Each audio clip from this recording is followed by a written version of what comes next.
विकास र रूपान्तरणका लागि निर्माण सरोकार। आदरणीय दर्शकवृन्द नमस्कार। निर्माण सरकारमा यहाँलाई हार्दिक स्वागत छ। म विक्रम श्रेष्ठ। दर्शकवृन्द 2076 साल चैत्र 11 गते कोरोना भाइरस लक्षित लकडाउन नेपालमा सुरु भयो। अहिले करिब 9 महिना बित्यो। यसको असर अझै बाँकी छ। यसले विशेष गरी विकास निर्माणका कार्यहरू बढी मात्रामा प्रभावित भए, लगभग शून्य अवस्थामा रह्यो। विकास र निर्माण नै समाज रूपान्तरणको पहिलो आधार हो। यस हिसाबले विकास निर्माण कार्य नै रोकिएपछि समाज स्वत पछि धकेलिन्छ नै। अहिले निर्माण व्यवसायहरू फुर्सदमा छन्, आराममा छन्। यो बाध्यताले रहरले होइन। सरकारले विकास निर्माण कार्यलाई द्रुत गतिमा अगाडि बढाउन, निर्माण व्यवसायहरूलाई चलायमान बनाउन खासै भूमिका खेलेको देखिन्न भनेर निर्माण व्यवसायहरूले गुनासो, असन्तुष्टि व्यक्त गर्ने गरिरहेका छन्। विकास निर्माणसँग प्रत्यक्ष सरोकार राख्ने भौतिक पूर्वाधार मन्त्रालय, शहरी विकास मन्त्रालय र अर्थ मन्त्रालय, यी तीनवटा मन्त्रालय बीच समन्वय पनि कम भएको भनेर निर्माण व्यवसायहरूले गुनासो गरिरहेका छन्। आज हामीसँग हुनुहुन्छ शहरी विकास राज्य मन्त्री रामवीर मानन्द। शहरी विकास मन्त्रालयमा थुप्रै त्यस्ता विकासका आयोजनाहरू छन् जो चाङका चाङ बसिरहेका छन्, अगाडि बढ्न सकेको छैन। कोभिडको कारण देखाइएको छ। यसबाहेक अरू थुप्रै कारणहरू पनि होला।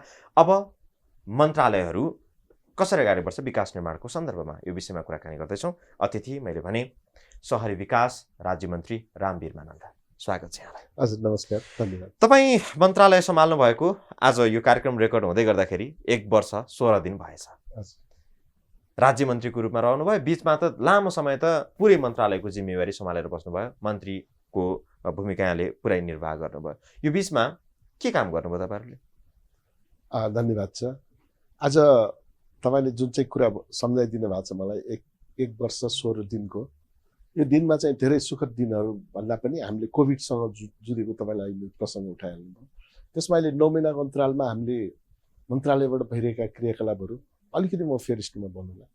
यसलाई चाहिँ अलिकति म के भन्छु भन्दाखेरि हाम्रो देशकै संरचनासँग, देशको परिवेशसँग र देशको समस्या र समाधानसँग र विकास निर्माणसँग जुन चाहिँ तपाईँले जोड लाग्नु भएको छ, त्यसलाई चाहिँ म के भन्छु भने आजको एउटा कालखण्ड हामीले 70 वर्षको एउटा कालखण्ड पार गरेर आएका छौँ। आज हामीले 70 वर्ष भनेको 7 सालबाट क्रान्ति सुरु गरेको हामीले पञ्चायत हुँदै, बहुदल हुँदै र अहिले गणतन्त्र र संहितासँग जोडेर हिजो 18 वर्षको एउटा स्थानीय निर्वाचनसँग नहुँदाखेरि स्थानीयसँग चाहिँ र प्रदेश अहिले भर्खर बिउजेको यो तीनवटाको सम्मिश्रणलाई चाहिँ मैले अलिकति राख्न खोजेको कुरा के भन्दाखेरि अहिले 2074 साल मङ्सिर 21 गतिको निर्वाचनले सबैभन्दा अहिले बलियो र शक्तिशाली र हामीले चाहिँ घोषणापत्र नै लिएर घर घरमा गएर भनेका थियौँ समृद्ध नेपाल, सुखी नेपाली। समृद्ध पहिला राख्यो र सुखी नेपाली पछि राख्यो। जब समृद्ध हुँदैन तब सुखी हुँदैन हामी। सुखीसँग अब खुसी पनि हुने पनि दिनहरू छन् र त्यसको बिचमा जुन अहिले सरकारको चाहिँ निरन्तरतासँग अहिले श्रद्धेय अध्यक्ष केपी शर्मा ओलीको नेतृत्वमा आज सरकार बनिरहेको छ। यो सरकार रहिरहँदाखेरि तपाईँ हामीलाई मैले भनिरहनु पर्दैन। हेर्नुहोस् के घटनाहरू चाहिँ परिघटनाहरू घटिरहेका छन्। विशेषतः चाहिँ कोभिडले चाहिँ धेरै यो गाजेको छ यसलाई। त्यसकारण विकास निर्माणसँग अहिलेको स्थिति भनेको हिजो 4 महिना 8 महिना 10 महिनासम्ममा चाहिँ सरकार परिवर्तन हुन्थ्यो। एउटा प्रधानमन्त्री फेरिँदाखेरि कस्तो अवस्था हुन्छ, एउटा मन्त्री फेरिँदाखेरि मन्त्रालयको अवस्था कस्तो थियो भने तपाईँको अहिले कमसेकम 5 वर्षको लागि जनताले 10 कम 2/3 कमिसनरलाई सरकारमा दिएको छ। त्यसकारण मलाई लाग्छ तपाईँको प्रश्नहरूको उत्तर र मैले तपाईँलाई चाहिँ भन्नु खोजेको के भने हाम्रो मन्त्रालय अन्तर्गत जति कामहरू हामीले गर्नको लागि चाहिँ जुन सुचारू गर्न खोजिरहेका छौँ ती कामहरू पक्कै पनि कोभिडले त गरिहाल्यो, तर हाम्रो पार्टीको पनि के कुराहरूले पनि अलिअलि असर चाहिँ गरेको छ। र अर्को कुरा के भन्दाखेरि यो सिस्टम चाहिँ जुन 5 वर्षसम्म सरकार चलाउने सिस्टम चाहिँ नआएको कारणले काचककुचुकको एउटा परिस्थितिबाट चाहिँ गुज्रिँदाखेरि पनि विकास नभएको रहेछ। त्यसलाई अझ मिलाउनलाई अझ समय लाग्यो। सारमा भनौँ कोभिडको कारणले तपाईँहरूले विकास निर्माण कार्यलाई अगाडि ठ्याम्मै बढाउन सक्नु भएन। होइन, कोभिड मात्र होइन भन्नु खोजेँ मैले। कोभिड त पक्कै होला होइन। अब विश्वकै चाहिँ 215वटै राष्ट्रमा चाहिँ कोभिडले चाहिँ सताइदिएछ भने हाम्रो जस्तो गरिब मुलुकलाई चाहिँ नसताउने भन्ने कुरा होइन। तर विकास निर्माण चाहिँ कोभिडको कारणले मात्रै होइन। मूलत 9 महिनाको बिचमा मात्रै नहुने भन्ने विकास होइन नि त, त्योभन्दा अगाडि पनि थियो नि त समय त। त्यसकारण चैत्र 11 गतेपछिको आएको चाहिँ समयलाई चाहिँ तपाईँ हामीले पक्कै चाहिँ कोभिडलाई चाहिँ देखाउन त सकिन्छ। तर कोभिडको बिचमा पनि काठमाडौँ सहर चाहिँ तपाईँ हेर्न सक्नुहुन्छ, पिचका निर्माणहरू, बाटोका चाहिँ सुधारहरू होइन। अहिले पनि तपाईँको ठाउँ ठाउँमा चाहिँ अहिले हामीले काठमाडौँ उपत्यकाभित्र मात्र होइन बाहिरका कुराहरू र संसद भवन बनेका कुराहरू, 3000 अट्ने चाहिँ हल निर्माणका कुराहरू, यी सबै कुराहरू र अझ लगभग मलाई लाग्छ अहिले लोकमार्गमा चाहिँ रहिरहेका बाटाहरूको कुराहरू चाहिँ निर्माण चाहिँ सडक त खाली थियो, यस कारणले गर्दाखेरि निर्माण गर्न पनि तपाईलाई सजिलो भयो। त्यसकारण बाटो नै सबैभन्दा समृद्धको सुरुवात नै बाटो नै हो भन्छु म। त्यसकारण मैले तपाईँलाई चाहिँ यति मात्रै जोड्नु खोजेँ, मेरो सक्यो। अब चाहिँ मैले चाहिँ तपाईँले जुन चाहिँ कुरा राख्नु भएको छ, मैले इतिहासलाई पनि हामीले जोड्नुपर्छ, नेपालको परिवेशलाई पनि जोड्नुपर्छ र सही अर्थमा अहिलेको चाहिँ मूल्य र मान्यता पनि हामीले बुझ्नुपर्छ। मन्त्रीज्यू, निर्माण व्यवसायीहरू यति धेरै सङ्ख्यामा छन्, अहिले ठुल्ठुलो योजनाहरू हातमा लिएर बसिराखेका छन्, तपाईँहरूले जिम्मा दिइसक्नु भएका आयोजनाहरू हातमा लिएर चुप्पो लाएर हात बाँधेर बस्नुपर्ने अवस्था छ। रोजगारी कहिले दिने निर्माण व्यवसायीहरूलाई? मलाई लाग्छ अब सबैभन्दा महँगो निर्माण अहिले चाहिँ हामीले संसद भवनमा 5 अरबको चाहिँ बन्दैछ। तपाईँले धरहरा हेर्नु होला, धरहरा बन्दैछ। त्यसपछि तपाईँ हेर्नु होला हलहरू, 3000 क्षमताको हलहरूदेखि लिएर अनि मन्त्री क्वार्टरदेखि लिएर अनि त्यो प्रदेशका चाहिँ चिफ मिनिस्टरहरू बस्ने क्वार्टरहरूलाई चाहिँ हामीले निर्माण गर्न थालेका छौँ। र मैले अघि नै जोडेँ, काठमाडौँ उपत्यकाभित्रको चाहिँ बाटो अब कुनै पनि तपाईँले चाहिँ गुनासो गर्ने लायकको चाहिँ कम भइसकेको छ। र तपाईँले चाहिँ एउटा चाहिँ मन्त्रालय अन्तर्गत भइरहेका क्रियाकलापहरू के कामहरू, जस्तो कि म तपाईँलाई एउटा चाहिँ भन्छु, 4 मैला फाल्नुको लागि मन्त्रालयले जिम्मा लिएको त्यो बन्चरी डाँडा चाहिँ त्यो एउटा चाहिँ अलिकति चाहिँ धीमा गतिमा चाहिँ चलिरहेको छ। त्यो पनि हामीले अब सामानको अभाव, विदेशबाटै ल्याउनु पर्ने के कुराहरू छन् त्यसलाई चाहिँ ढिला भएको छ। होइन भन्दाखेरि मलाई लाग्छ हाम्रो जुन रफ्तारमा जानुपर्ने, जस्तै मान्छेहरू अब सँगसँगै बस्न नहुने 400 मान्छेले काम गरिरहेको छ संसद भवन बनाउन। त्यसकारण अहिलेको चाहिँ जुन स्पिड बोक्ने चाहिँ अवस्था थियो, हिजो 2-3 महिना चाहिँ पक्कै मलाई लाग्छ मान्छेहरू शिथिल रह्यो। होइन भन्दाखेरि अहिले पनि निर्माण व्यवसायीहरूले कहाँ स्वस्फूर्त रूपमा काम गर्न पाएका छैनन्। आर्थिक एउटा बन्धन छ, काम कसरी गर्ने भन्ने चिन्ता छ, सरकारले सहजीकरण गरिदिएन भने उनीहरूको गुनासो छ। होइन, त्यो मलाई लाग्छ सानो योजनाहरू या त उहाँहरूले अब अलिकति भन्नुपर्छ, उहाँहरूलाई तितो पनि लाग्न सक्छ। उहाँहरूले अलिकति इन्ट्रेस्ट चाहिँ यसमा बढाउनुपर्छ र सरकारले यसलाई चाहिँ कुनै ठाउँबाट पनि पास दिएर होस्, भनेर होस्, मैले फोन गरेर पनि आफूले चाहिँ के कुराहरू सहजीकरण गरिरहेको छु। त्यसकारण यसलाई चाहिँ अन्यथा नलिने हो भन्दाखेरि उहाँहरूको चाहिँ पहल अलिकति इन्ट्रेस्ट त अरू के देखाउने र मन्त्रीज्यू? निर्माण व्यवसायीहरू हामीले देख्छौँ, जस्तो अर्थमन्त्रीसँग भेटघाट भइरहेको छ, शहरी विकास मन्त्रीसँग भेट भइरहेको छ, तपाईँहरूसँग दिनानुदिन फोन सम्पर्कहरू हुन्छ होला, अनि भौतिक मन्त्रीसँग भेट भइरहेको छ, सचिवहरूसँग उहाँ डेलिगेसन गइराख्नु भएको छ। ल अब हामीलाई निर्माण कार्य अगाडि बढाउन बाटो खोलिदिनुहोस्, अवसर दिनुहोस् भनेर उहाँहरू त धाइरहनु भएको छ। योभन्दा अरू इन्ट्रेस्ट के देखाउने? मैले भनेको कहाँनिर के अवरोध भयो भनेको त यो, जस्तो कि गाडीबाट सामान ढुवानीमा अवरोध, या त मान्छे चाहिँ उहाँले चाहिँ ल्याउन नसक्नुमा अवरोध होइन, थुप्रै अवरोधहरू छ। जस्तो उहाँहरूले उठाउनु भएको अर्को विषय धरौटी रकम, यो रिटेन्सन रकम भनेर भनिन्छ, जो निर्माण व्यवसायीहरूले निर्माण योजना सम्झौता गरिसकेपछि एउटा निश्चित रकम, त्यसको 5% हुन्छ क्यारे, सरकारले जफत गरेर राखेको हुन्छ। त्यो रकम मात्रै फुकुवा गरिदियो भने पनि लगभग 65 अर्ब हुँदो रहेछ त्यो हिसाब गर्दाखेरि। त्यो पैसा बजारमा खुला गरिदियो भने ठुल्ठुला आयोजनाहरू, जो रोकिएका आयोजनाहरू छन्, ती पुरा गर्न हामीलाई सजिलो हुन्छ भनेर उहाँहरूले भन्नुहुन्छ। म धेरै यसमा जानकार त छैन, मैले बुझेको कुरा के भन्दा उहाँहरूले पैसा रोकिदियो भन्ने कुराहरूमा धरोटी रकम अब केही मान्छेले राख्यो भने मलाई थाहा छैन, केही रकम होइन भने ब्याङ्क ग्यारेन्टी बाहेक धरोटी रकम होइन। उहाँहरूको केही सम्पत्ति राखेर धरोटी राख्नुहुन्छ होला। तर एउटा कुरा चाहिँ उहाँले 5% राखेको धरोटी बापत चाहिँ एउटा कार्यक्रमसँग उहाँहरूलाई चाहिँ थाहा छ कति % चाहिँ उहाँहरूले मोबिलाइजेसन दिनुहुन्छ। मोबिलाइजेसन नलिएको त कुन चाहिँ ठेकदारहरू होला, सम्झौता भएपछि मोबिलाइजेसन आउँछ, त्यो क्यासमा आउँछ। आज मैले यो चाहिँ अब भन्नु हुने कि नहुने मलाई थाहा छैन, मैले भनिदिएँ उहाँहरूले 20% मोबिलाइजेसन लिनुहुन्छ। 1 करोडको मोबिलाइजेसन 20 भनेको 20 लाख 20 लाख भयो। 1 अर्बको योजना भयो भने 20 करोड हुन्छ। मैले 5% को उहाँले चाहिँ कुरा गर्नु भएको छ, मलाई त्यो यति जानकारी भएको त होइन। तर मोबिलाइजेसन चाहिँ 20% लिएर 5% धरोटी चाहिँ रोकिदिने भनेको त्यो पनि ब्याङ्क ग्यारेन्टीको पैसा हो।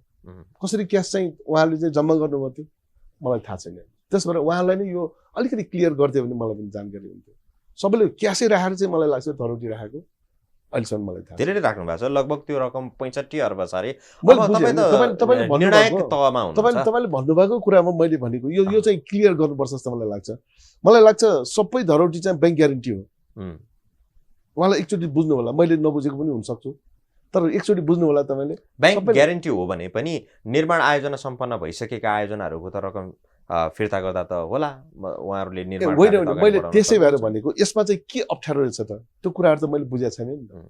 उहाँले निर्माण सम्पन्नै गरिसकेको रहेछ भन्दाखेरि कुनै त्यसरी रोकिरहेको चाहिँ पैसा नै 65 अर्ब हो करिब, उहाँहरूको अनुमान छ, दाबी छ। ल एकचोटि चाहिँ उसो भए यो विषयमा मलाई त्यतिको जानकारी भएन। मैले जानकारी पाएँ भने मैले जानकारी भएको के भने कुनै पनि ठेकदारले, कुनै पनि निर्माण व्यवसायले कुनै पनि एउटा योजना, जस्तो कि म एउटा भन्छु 5 अरबको अहिले चाहिँ सम्झौता भयो भने 5 अरबको 20% कति हुन्छ, त्यति पैसा चाहिँ उहाँले लिएको भन्ने मलाई चाहिँ जानकारीमा छ। त्यो पैसाको के सही सदुपयोग भयो जस्तो लाग्दैन तपाईँहरूलाई? होइन, मलाई चाहिँ के लाग्छ भने अब 9 महिना 10 महिना चाहिँ रहिरहेर कामै नभएपछि त्यो पैसाको के सदुपयोग भयो होइन? त्यसले त सरकारको लागि चाहिँ गर्नुपर्ने क्रियाकलापहरू, कार्यहरू चाहिँ त उहाँहरूले अब कोभिडमा चाहिँ कसरी के भन्ने ल भन्नु न। 9 महिनासम्म चाहिँ त मान्छे बोटले 400 मान्छेले अहिले काम गरिराख्नु भएको छ। संसद भवनको सवाल, मन्त्रीहरू के क्वार्टरहरूको सवाल मैले भैँसीबारीमा बनिरहेको होइन 3000 को चाहिँ अहिले यसपालि चाहिँ यो चैत महिनाभित्रमा चाहिँ के पुस महिनाभित्र सकाउने भन्ने कुराहरू गरिरहेको छ। मैले यी कुराहरू जस्तै कि लोकमार्गमा भइरहेका बाटाका कुराहरू, तपाईँको अहिले विभिन्न स्थानमा हाम्रो मन्त्रालय अन्तर्गत भइरहेको सभा हलहरूको कुराहरू समन्वय गर्ने र झकझक्याउने कार्य त फेरि मन्त्रालयको हो। तपाईँहरू जस्तो जिम्मेवार पदमा रहनुभएको व्यक्तिहरूको मैले त्यसो भएर नै हाम्रो त सबैभन्दा यो शहरी विकास मन्त्रालयको मात्रै एउटा संरचना यस्तो 77 जिल्लामा चाहिँ संरचना भएको हो नि त। त्यसकारण त्यहाँका चाहिँ जिम्मेवार साथीहरूलाई, जिम्मेवार कर्मचारीहरूले चाहिँ केही कुराहरू गरिरहेको छ, नगरेको चुप्लाएर बसेका छैन। तर के भन्दाखेरि तपाईँले अघि नै एउटा कुरा उठाउनु, अर्थ मन्त्रालयले दिनुपर्ने जुन माग बमोजिमको पैसाहरू नदिएको कारणले पनि हुनसक्छ। र पैसा अहिलेको चाहिँ अवस्था भनेको भर्खर बजेट सकिएको र बजेटलाई चाहिँ व्यवस्थापन गर्न नसकिरहेको स्थितिबाट चाहिँ हामी पक्कै गुज्रिन्छौँ नि त होइन? कोभिडले चाहिँ धेरै कुराहरूमा चाहिँ हामीलाई चाहिँ असर यस कारण गर्यो। ठिक छ मन्त्रीज्यू, तपाईँले भन्नुभयो यो विषयमा मलाई अलिक कम जानकारी भयो, म बुझ्छु भन्नुभयो। यो बुझेर यसलाई यदि यो यथार्थ हो भने तपाईँ यसको सहजीकरण गर्न तयार हुनुहुन्छ? म तयार छु। होइन, मेरो मन्त्रालय अन्तर्गतको चाहिँ सहजीकरण कस्तो रहेछ यो कुरा चाहिँ म बुझ्छु। मैले आज चाहिँ तपाईँले भन्नुभएको कुरा चाहिँ निर्माण कार्य सम्पन्न भएर पनि रोकिराखेको कुरा चाहिँ के रहेछ यो चाहिँ म चाहिँ बुझ्छु। यदि त्यो रकम मात्रै पनि जो प्रयोगविहीन भएर सरकारको ढुकुटीमा थन्किएको रहेछ भने त्यो मोबिलाइजेसनमा जाँदा अथवा त्यो बाहिर जाँदाखेरि त त्यसले त ठुलो विकास त्यो विषयमा आज पहिलोपटक तपाईँसँग मैले कुरा गरेँ कि यो विषय चाहिँ मैले पहिलोपटक कुरा गरेँ र मैले के भने ठेकदारले लिएको 20% को मोबिलाइजेसनको मात्रै कुरा जानेको रहेछु भन्ने कुरा थाहा भयो। सकिसकेको 5% 20% को सवालमा चाहिँ निर्माण व्यवसायहरू कति इमान्दार भएको पाउनुहुन्छ? अब मैले चाहिँ यसमा चाहिँ प्रश्न चाहिँ नगर्नु होला होइन। अब किनभने कोभिडकै कुरा गर्नुहुन्छ, देशको परिवेशसँग कुरा गर्नुहुन्छ, मैले भने जस्तै कालखण्डकै कुरा आउला फेरि। त्यसकारण यसलाई चाहिँ यो प्रश्न भन्दा पनि हामी चाहिँ यसमा चाहिँ उहाँहरूले चाहिँ पनि किन यो उहाँहरूले आफैले आत्मसाक्षी राखेर म भन्ने पनि बेस्ट होला मैले भन्ने भन्दा। ठिक छ मन्त्रीज्यू। र अर्को विषय के छ भने थुप्रै आयोजनाहरू सरकारले सम्झौता गर्ने गर्दछ र चैत्र 11 गते लकडाउन देशमा सुरु भयो, त्योभन्दा अगाडि फागुन 14 गते, त्यसको ठिक अगाडि फागुन 14 गते तपाईँ मन्त्रालय हाजिर भइसक्नु भएको थियो। त्यो समयमा करिब 2700 आयोजनाहरू, साना तथा ठुला आयोजनाहरू म्याद थप गरिएको छ। जो रुग्ण अवस्थामा रहेका आयोजनाहरू त्यसलाई गति दिउँ भनेर, र त्यो 6 महिना त बितिसक्यो नि त, यो बिचमै 6 महिना बितिसक्यो। अब ती आयोजनाहरू के गर्ने, फेरि म्याद थप गर्ने?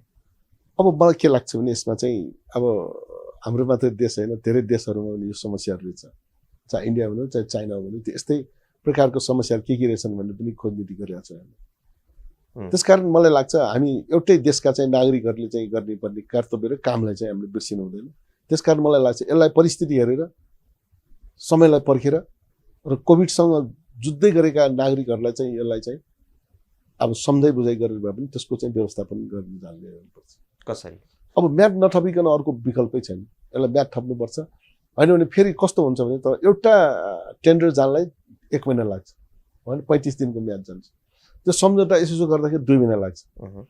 अब त्यो एउटा पेपरमा एउटा भनौँ विज्ञापनमा चाहिँ तपाईँको नोटिस जारी मात्रै गर्नलाई पनि पैसा जान्छ नि होइन त्यो पैसा मात्रै जोड्ने हो भने धेरै पैसा हुनसक्छ फेरि क्या त्यस कारण यसलाई क्यान्सल भन्दा पनि मलाई लाग्छ एउटा हामी समझदारी गरेर नै यो कोभिडले चाहिँ यस्तो गाजेको कारणले पनि चाहिँ म्याप चाहिँ थप्नु हुनुपर्छ अब यसको छलफल बहस तयारी त गर्ने बेला भयो होइन अब तपाईँले अघि नै भयो अर्थ मन्त्रालयमा जाँदै हुनुहुन्छ भन्दाखेरि मलाई लाग्छ हाम्रो पनि मन्त्रालयमा आउनु पर्यो उहाँहरू यो विषयलाई छलफल चलाउनलाई यसो गरौँ भनेर ठेकेदारहरूले चाहिँ जुन निर्माण व्यवसायहरू हुनुहुन्छ उहाँहरूले जुन जुन ठाउँमा तपाईँहरूलाई अप्ठ्यारो पर्छ त्यो ठाउँको लागि चाहिँ आउनु पर्यो नि उहाँहरू पनि अर्थ मन्त्रालय मात्रै खालि पैसाको लागि मात्रै जाने जस्तो देखियो कि मन्त्रालय चाहिँ हाम्रो शहरी विकास मन्त्रालय छ अर्थ मन्त्रालयले पैसा दिनु त पक्कै हो र त्यो पैसा लिनुको लागि मात्रै गयो जस्तो होइन कि एउटा सहकार्य गरेर चाहिँ यसलाई सहमतिमा चाहिँ यसलाई निकास दिनुको लागि पनि उहाँ विकासको त एउटा 4वटा हाँगा जस्तो भयो हैन अर्थ मन्त्रालय भौतिक पूर्वाधार मन्त्रालय तपाईको मन्त्रालय र निर्माण व्यवसाय यी 4वटा यो अङ्गहरूको खास समन्वय किन हुन नसकेको कि आफैमा एउटा मपाइत्व अथवा आफैमा चाहिँ एउटा घमण्ड हो कि त्यो समन्वयको चाहिँ यथेष्ट योग्यता नभएको हो कि के हो अब फेरि मैले चाहिँ फेरि यो अलिकति डोर्याएर भन्नुपर्ने हुन्छ हैन नचपाइकन बोल्दिनु हैन मैले चपाउनुलाई हैन मतलब यो सिस्टमै त्यस्तो खालको चाहिँ भइरहेछ के नेपालमा त्यो सिस्टमलाई चाहिँ अलिकति व्यवस्थित गर्यो भने मलाई लाग्छ यो 4वटा खम्बा चाहिँ उभिन्छ त्यो भनेको के हो स्पष्ट रूपमा भन्नु मैले भने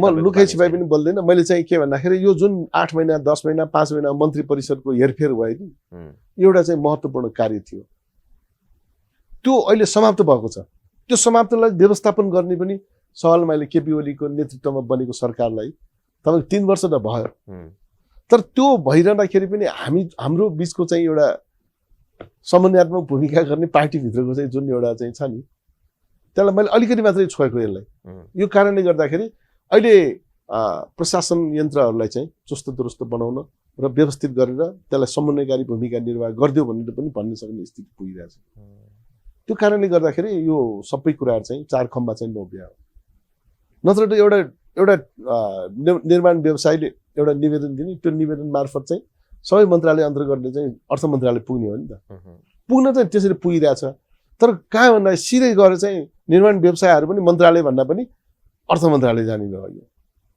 त्यहाँ चाहिँ के अर्थ पैसाकै अर्थ भनेको पैसा नै हो अर्थ भनेको अर्थ लगाउनु पनि हो फेरि यो दुईटै अर्थमा चाहिँ हामीले बुझौँ न यो बुझ्दाखेरि मलाई लाग्छ कसैलाई असहज हुँदैन किनभने पैसा त्यहाँबाट निकास नगरिकन मन्त्रालय नआइकन पैसा नपाउने हो यो अर्थ र फेरि मन्त्रालय निर्माण व्यवसायहरू यो बीचमा मैले निर्माण व्यवसायहरूसँग निकै धेरै भलाकुसारी गरेँ मन्त्रीज्यू त्यस कारणले तपाईँले निर्माण व्यवसायको कुराहरू तपाईँसँग व्यक्त गर्नु कारण यो उहाँहरूको गुनासो के छ भने मन्त्रीज्यूहरू सचिवज्यूहरू निर्माण व्यवसाय भनेपछि सम्झौता गर्ने बेलामा नजिक हुने अनि काम गर्ने बेलामा टाढा टाढा हुने गरेको फोन पनि रिसिभ नगरिदिने भेट्न डेलिगेसन जान भनेपछि वास्तै नगरिदिने ल एउटा निर्माण व्यवसायलाई मेरो यो टेलिभिजनबाट भन्छु तपाईँको होइन मलाई एकचोटि मात्रै कुनै निर्माण व्यवसायले यो गर्नु पर्यो भनेको सुनाउनुहोस् मलाई एकचोटि म चाहिँ आज 1 वर्ष 16 दिन भयो भन्दैछु मैले गल्ती गरिरहेको छ होइन दिनहरू एकजना कुनै निर्माण व्यवसायले मसँग चाहिँ सम्पर्क राखेर यसो गरिदिनु पर्यो भने चाहिँ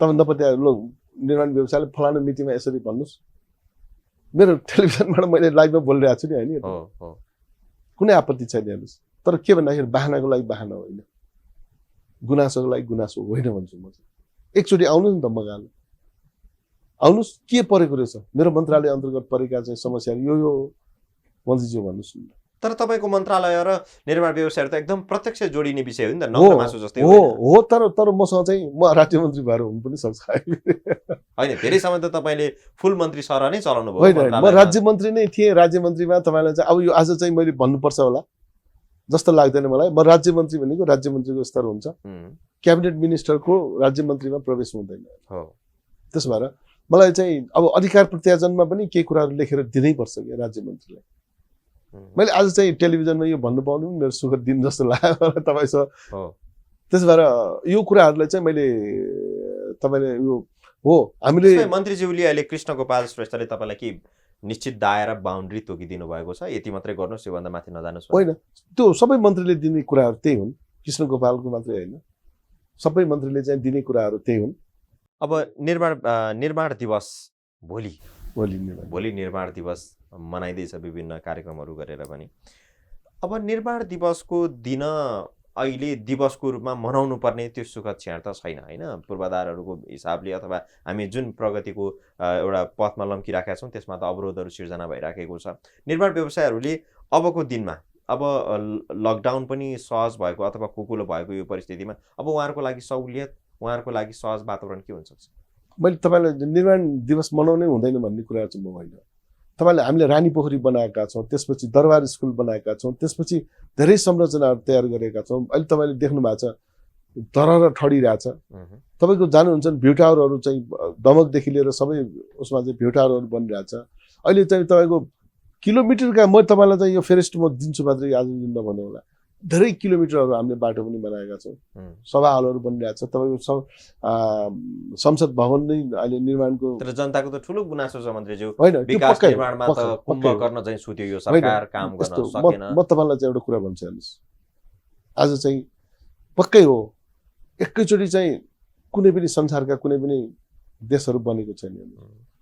बन्दै नबनेको देशमा चाहिँ छिटो छिटो गरिदियो भनेर मात्र हामीसँग स्रोत र साधनका कुराहरू हुन्छ देशमा पनि। तपाईँ स्रोत र साधनलाई चाहिँ व्यवस्थापन गर्न नसक्ने देशले कसैले दिएको पैसाले एउटा रिङ रोडको कुरा गर्छ। 33 सालमा बनेको रिङ रोड आज बनेन हो, पक्कै हो, तर चाइनाले बनाइदिनु पर्यो। एउटा बाटो चाहिँ तपाईँको यहाँदेखि जाने बाटो चाहिँ कुनै राजमार्ग चाहिँ बनेन, इन्डियाले बनाइदिनु पर्ने थियो। हाम्रो नेपालले बनाउने भन्ने चाहिँ अवधारणाहरू। त्यसकारण चाहिँ हाम्रो गुनासोहरू धेरै छन्। हाइड्रो पावरको कुराहरू म तपाईँलाई चाहिँ भन्छु, 70-80 हजार मेगावाट चाहिँ उत्पादन हुने हाम्रो हातमा भन्दा बसमा भन्दा पनि लिइरहेका छ हाम्रो छिमेकी राष्ट्रहरूको चाहिँ। हामी छिमेकी चाहिँ भन्छौँ होइन, तर मलाई के गुनासो होइन। त्यसबाट नेपाली म पनि हो, तपाईँ पनि हो, हामी सबै हो। मेरो पनि गुनासो त छैन, रहेन, मैले गुनासो गरिनँ। आएका योजनाहरू पनि पुरा नगर्नलाई चाहिँ मन्त्री स्तरीयबाट चाहिँ भन्नुपर्ने कुराहरू भयो। त्यसकारण केही होइन, हामी त्यो दिनलाई चाहिँ घड्किँदै आज चाहिँ फेरि पनि म भन्छु नेपालको इतिहासमा 5 वर्ष चल्ने सरकार केपी ओलीको नेतृत्वमा आज बनिरहेछ। समृद्ध नेपाल, सुखी नेपाली भन्नेका सबै नेपाली दाजुभाइहरू पनि मिल्नु पर्यो नि त। नमिलेको भए आज चाहिँ 2/3 हाराहारीमा सरकार बन्दैन थियो। हेर्नुहोस्, त्यो सरकारलाई सहयोग गर्ने के गुनासो के भइरहेछ त? मैले माने अहिले धेरै कुराहरू चाहिँ नेपाली जनताका कुराहरू चाहिँ यो भएन र ऊ भएन भन्नुहुन्छ। मैले के गरिन् त? मेरो दायित्व पनि पुरा गरिन् त। यो पनि खोज्नु न। यो खोज्दाखेरि उहाँलाई गुनासो होइन, म पनि नेपाली हो भने। त्यसकारण हाम्रो तर्फबाट हुने कुराहरू पनि देशको समृद्ध र सुखी नेपाली बन्नु भनेको देश समृद्ध भयो भने सुखी नेपाली बन्ने विदेशी हो। मन्त्रीज्यू, अब कार्यक्रमको अन्तिमतिर आयौँ हामी। मूल विषयमा त मैले तपाईँसँग छलफल गरेँ नै। अब निर्माण व्यवसायहरू तपाईँसँग छलफलमा आएको खण्डमा आउनुहोस्, म चाहिँ यही टेलिभिजनबाट तपाईँको उसबाट चाहिँ आह्वान गर्न चाहन्छु, आउनुहोस् छलफल गरौँ। मैले कहाँ जान सकिन्छ तपाईँलाई एक्सिस, तपाईँले कहाँ चाहिँ भेटघाट भएन भनेको छ, म त्यो ठाउँ चाहिँ पुर्याइदिन्छु। र मन्त्रीहरूलाई जानुको लागि तपाईँहरू सिधा चाहिँ जाँदै हुनुहुन्छ भने मसँग पनि भएर जानुहोस् न। भेटघाट मात्रै ठुलो कुरा भएन मन्त्रीज्यू। मैले बुझेँ, भेटघाटै नगरिकन भेटघाट भएर तपाईँ अहिले जे समस्यामा उहाँहरू हुनुहुन्छ यो बाधा अड्काउ फुकाउ गर्न तपाईँ लाग्नुहुन्छ। एकदमै मैले तपाईँलाई चाहिँ तपाईँकै शब्दलाई चाहिँ भेटघाट मात्रै होइन, मेरो पनि काम भेटघाट मात्रै होइन भन्छु म। भेटघाट मात्रै होइन, काम हुन्छ कि हुँदैन एकचोटि हेर्नुहोस्। म समय निर्धारण गरेर गर्ने मान्छे हो क्या। समय निर्धारण भन्दा बढी भएपछि तपाईँलाई फोन गरेर बोलाउँछु।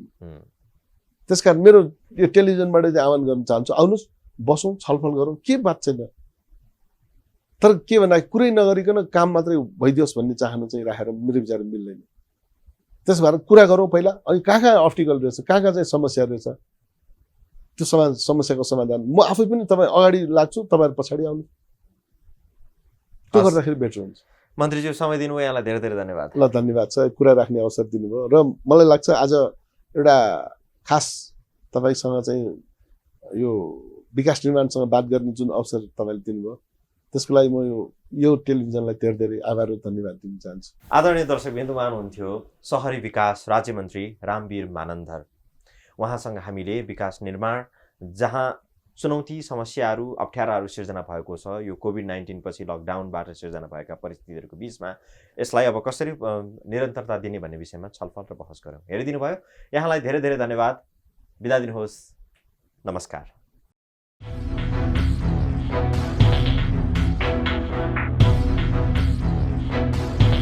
विकास र रूपान्तरणका लागि निर्माण सरोकार।